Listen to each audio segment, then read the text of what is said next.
Hello and welcome to episode 52. While watching the CBS News one night, they showed a clip of a man from the city in handcuffs that had stabbed a few people, with two cops escorting him in the video clip. He was wearing a t shirt that said World's Best Dad. And if I was the cops, I would have made him change the shirt. They had to have known that this was going to be filmed, and that's not a good fit. But then again, this is New York City. They've seen it all. So my interpretation of pleading the Fifth Amendment is that basically you're guilty and just prefer and refuse to say anything that might prove that you are guilty and just push everything back to a later date so your lawyers can get their shit together and figure out a way to keep you out of jail. If you plead the Fifth, you're just hiding your guilt.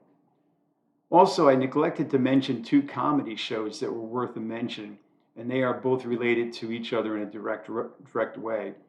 These shows being SCTV, which stands for Second City TV, and was a Canadian entity that NBC eventually picked up and featured John Candy, Joe Flaherty, Eugene Levy, Andrea Martin, Catherine O'Hara, Harold Ramis, etc. A very, very comical show. And also the show Mad TV, which was on for 14 seasons back in the 1990s to 2009. And it featured Michael McDonald, Bobby Lee, Nicole Sullivan, Alex Borstein, Will Sasso, and Deborah Wilson, to name a few. Another very comical show. Recently, I made a major adjustment in my life. I decided to put beer aside as my usual drink after all these years, as I felt that I needed a change in the alcohol department, and the rum runner has become my new drink. So as I'm telling my wife of this decision, she's like, yeah, whatever, and rolling her eyes, to which I reply, it just goes to show that I'm always evolving, trying new things, not getting stuck in a rut. I'm adventurous. And she's like, so you go from beer, which has been your drink for the past 35 years, and you now change over to rum runners, and that makes you an adventurous person that's always evolving? You need to get a laugh. I do. I try to humor her, but it never works. And so as of now, I am out of material, as if anyone cares.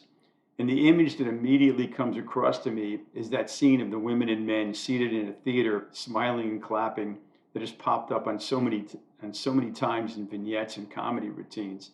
As I do recall that the Monty Python group always showed this scene after some of their crazy skits. I got sidetracked there as usual, and I'm sure that my 5 or 6 viewers would say, it's about time you packed it in. I'm not done yet, though. However, I don't usually struggle with finding new material. I don't know how long it will take to find this new material, and I could use a hiatus to retool and figure out where to go from here. And honestly, I don't have any delusions about what I do. I don't and I won't promote myself, and I'm never going to have a big following, nor do I want to. I'm 68 years old now, and I'm certainly not going to be a thing on YouTube. After all, I only have 9 subscribers, which means that I haven't hit double digits yet. And I know who they are, and I know that they're doing me a favor. And many thanks to those 9 people. The simple truth here is that I thoroughly enjoy doing this. The writing is the best part. The minutia of putting these videos together as best I can and coming to terms with my limitations and simplicity. I also enjoy the editing, since every time I jot something down, when I read it back, it never sounds right the first time around. I'm always making changes until I get so tired of doing it and I say to myself, this is good enough for me. I've done everything so far by myself, but have on quite a few occasions run back to my mentor at Best Buy, who helps me with technical issues, and there have been dozens of them. And actually, I started this back in September 8th of last year, so it's coming into almost a year. And I won't rehash all of the problems that I have.